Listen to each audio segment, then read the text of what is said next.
World happened. The stars said I would be brought to great prominence again in the honor of Amalek, the Amalekite.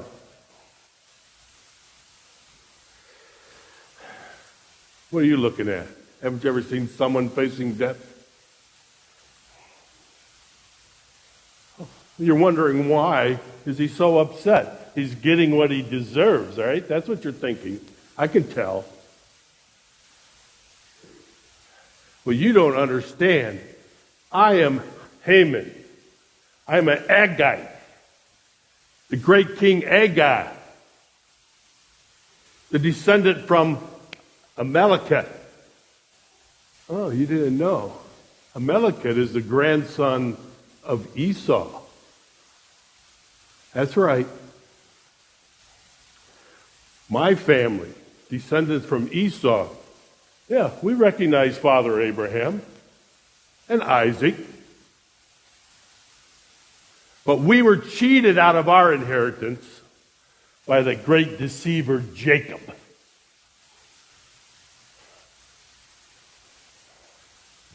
First, you think it's by chance that he was making stew on the hunting path where my ancestor Esau was coming back from a hunting trip and was famished? You think that was by accident? No. Very well planned out. Steals the birthright outright for a bowl of porridge. That's not the all. Oh no. Oh no. That's not enough for him. But he connives and steals the blessing too. And then, like the coward that he is, he runs off and hides. We don't see him for years.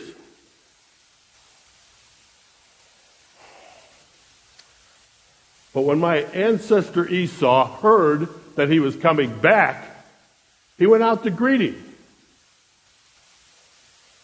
Not in anger, not in vengeful looking to get even back. No.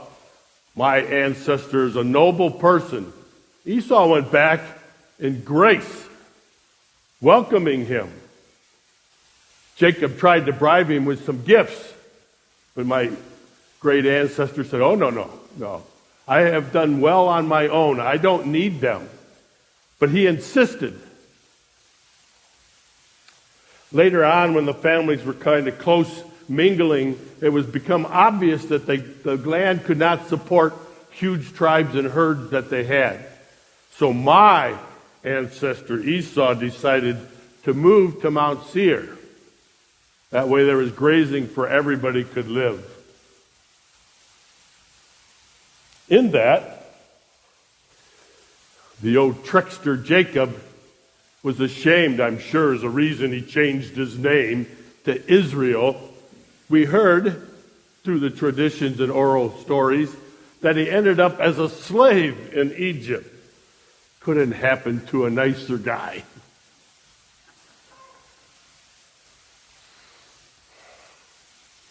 Meanwhile, Esau flourished around Mount Sinai, became huge, fathered many different tribes, and one of his grandsons, through a concubine of the Amalekites, was named Amalek. He rose up to be a great power, a great leader, and the head of the Amalekites. In that, years had gone by, and all of a sudden we heard the rumors from Egypt that the Israelites were moving, and they were headed this way. We heard these fantastic stories about seas opening up, about swallowing up the Egyptian army, and all of these things that made it very hard to believe. But they were nothing to be just taken lightly. They were huge in number, and they were devouring everything in their path.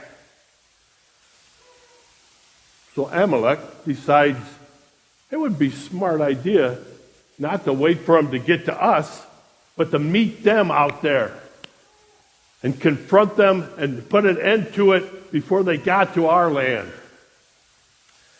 And so they did. They went out there and they met them, and there was a great battle. And it was pretty evenly matched.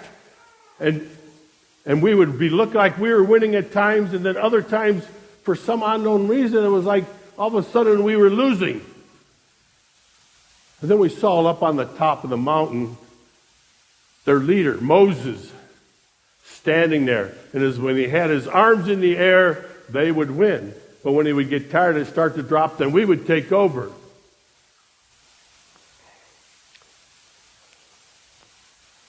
Well, all of a sudden there was two more guys up there helping him hold his arms up. And by the end of the day, we had lost the battle. And so we retreated back to our homeland. And we had made a smart decision. We realized that we could not take them by force. But we could annoy the heck out of them by plundering them, doing little raids and taking stuff and keeping them in check. And so that's what we did. For generations. Just made a real pest of ourselves.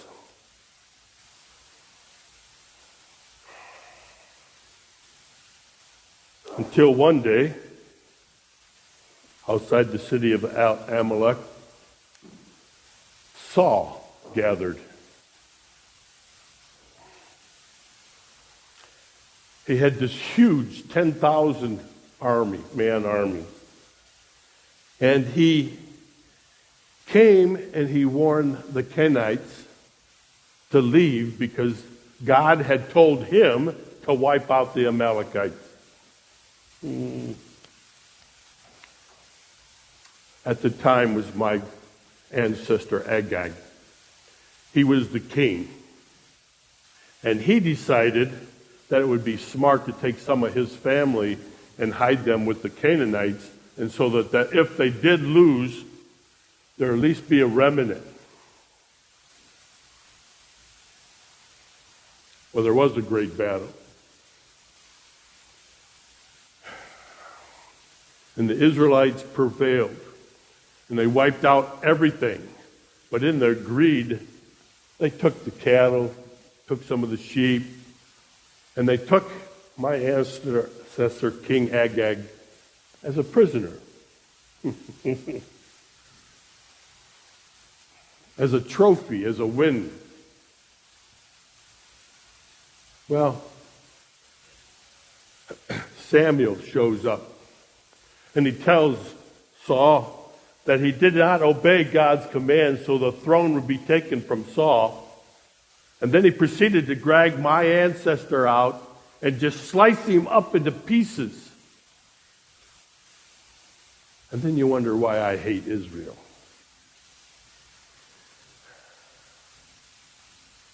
It was horrible for us Amalekites after that.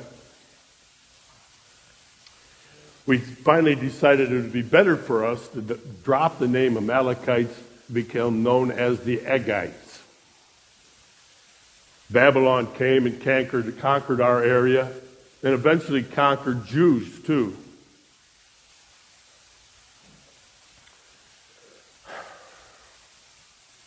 It was very hard for us. We couldn't work, couldn't find trade, couldn't work. And a lot of our family, the Agites, died off. My family was able to survive, but we were so poor by the time I was a teenager, I had to sell myself into slavery. You'll never guess who bought me. Mordecai.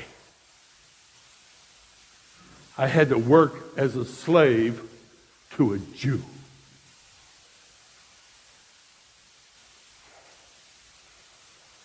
The very people that killed my ancestors.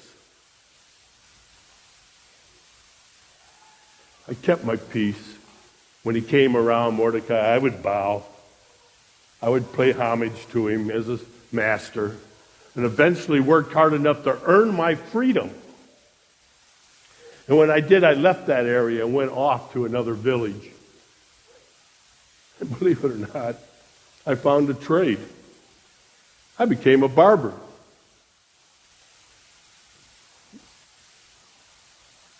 I became so good as a barber that I prospered. And I was a barber in this community for 26 years. Which then, because I was a good businessman, I started getting put on councils and decision makings of the community. And then one day, King Xariah calls and has me come. Xerxes wants to see me as a barber. So I get into the house to cut the king's hair. And then some things happen up. He asked my opinion while I was sitting in the barber's chair. I gave it. All of a sudden, he promotes me from being barber to being an official in his kingdom. I continue to be faithful, and I work my way up. And the next thing you know, I'm in the inner circle. I'm what they call one of the princes. Just like Esau, just like Amalekite, just like Agag, I worked hard, and my efforts got me to this great place. And as the stars predicted, I was going to be promoted and be in a great position, just as they said.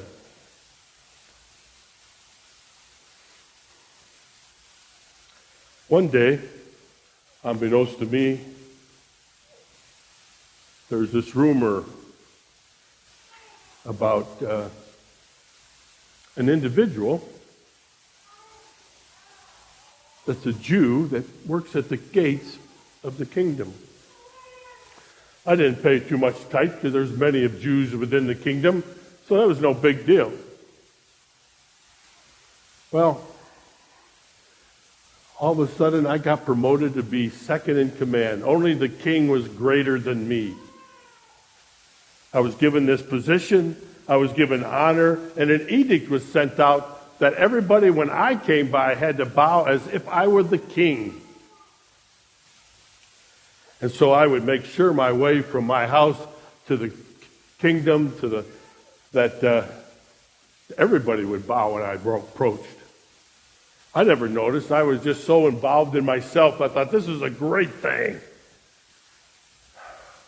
Well, then all of a sudden, some of the gatekeepers told me that there was a Jew that wouldn't bow. And he wouldn't bow because he was Jewish.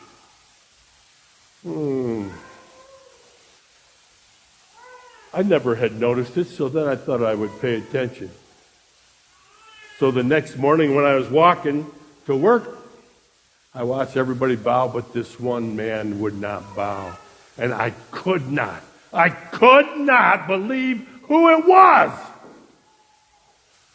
Mordecai! Of all people. He couldn't bow to me. I did for him when I was on his slave. Infuriated me. But then, I had a great idea. I could have him disposed of, but what better way to get back to the people if I have all the Jews wiped out? Yeah, I like this. This is good. I really like this idea. And so when I went in, I asked audience of the king. And I told him that there was this group of people under his power that did not live by the laws. And they were going to someday probably rebel. And it would be wise to just get rid of them. And so the king really didn't care. He told me to do whatever I wanted, giving me his signet ring. And I wrote an edict saying exactly what we're going to do. We're going to exterminate all the Jews. But the problem is when to do it. Being an astrologer, I decided, we'll cast Pur. And we'll see which days work. So we cast it the first time, me and my counsel. No, I don't like that day. That looks like it's in favor of the Jews. Let's try again. No, don't like that month either. And we went all the way through until the 12th month of our calendar year, which was Adar. I like this one. And it looks like it's in favor of us. So we're going to make it the 13th day of Adar. And you know what's even better? It's in the astronomy zodiac of Pisces. We are going to eat them like fish. Yeah! I like this plan. Sealed it, sent it out to the whole kingdom. And as I'm going home, what a wonderful day this is. As I'm going home, I see Mordecai. He won't bow. He isn't trembling at my presence. It's eating me up. But I choose to wait. Vengeance is so sweet. So I went home and I gathered my family and my friends and told them what a great life I've had and how wealthy I am and all the children that I have been given and how the king has promoted me to the second in command and how I was even invited to have dinner with the queen. Just me and the king. Well, everybody rejoiced and all that stuff, but I said, but there's one problem. And I told them about Mordecai. And so as we were talking and counseling everything else, my wife came up with this great idea. Why don't you, outside this window, everybody can see it now, build a gallows and build it 50 cubits in the air. 50 cubits so that everybody in the city can see Mordecai hang. Oh, I like this. I like this idea. My spirits are being lifted. And they said, go the next morning and go talk to the king and ask to have Mordecai hanged tomorrow. Just love this plan. What could go wrong? What possibly could go wrong? Oh. I didn't wait till morning to have the gallows start building. I told them to start that very evening. And, get this, I specifically picked out the kind of wood to be used. You're going to love the irony in this. It had to be built out of the thorn tree. As you remove the thorns to use it, I am about to remove my...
So, back to our discussion of why I'm so angry.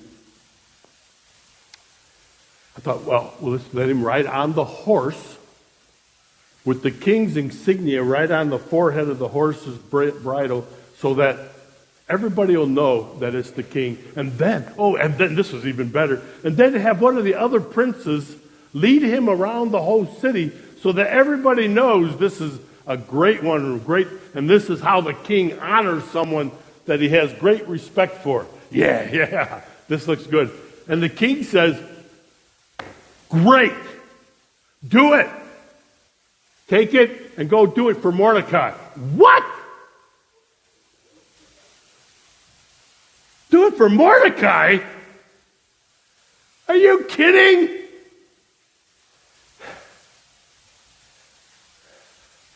This is not turning out to be a good day.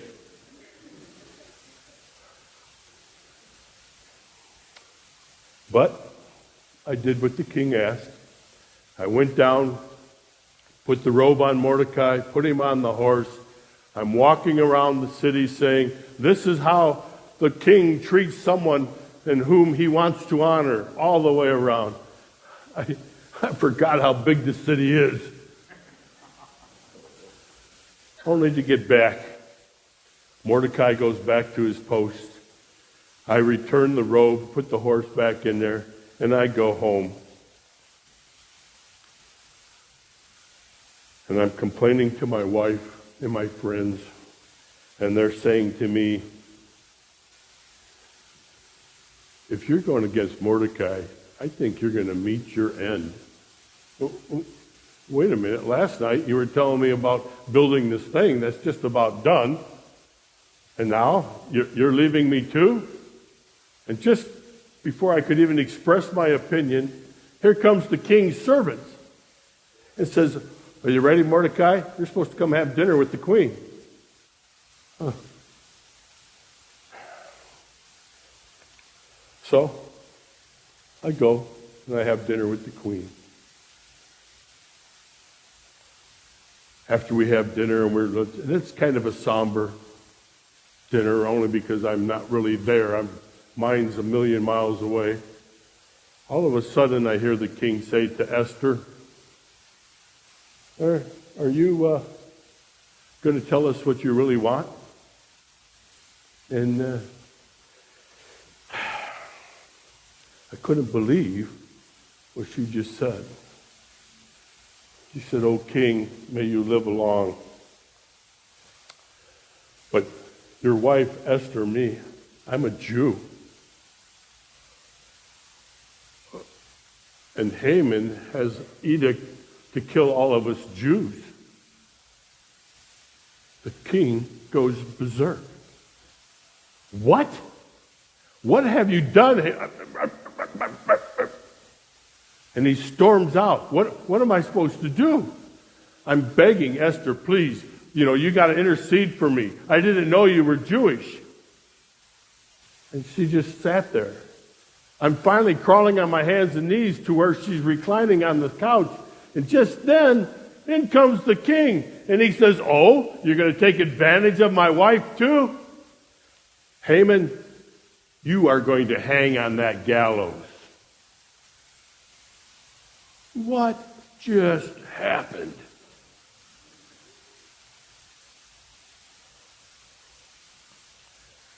And so you see, I'm here looking at the end. Why? Do you not understand my hatred and my anger toward them? Once again, they're going to win.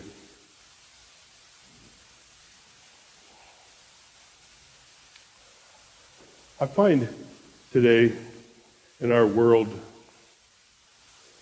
Haman a very interesting character. I know most of you are Bible scholars, which I am not. And I know most of you already know that most of my story seems to be invented, especially like things like a barber and things like that. However, The Jewish people have a habit of making holidays out of events like that, and they made Purim out of Haman and the story of Esther. Pur, because of the casting of Lot, and Im, meaning that it didn't work. And if, believe it or not, this year, the holiday of Purim is the 23rd at sundown until the 24th at sundown, just in a couple of weeks.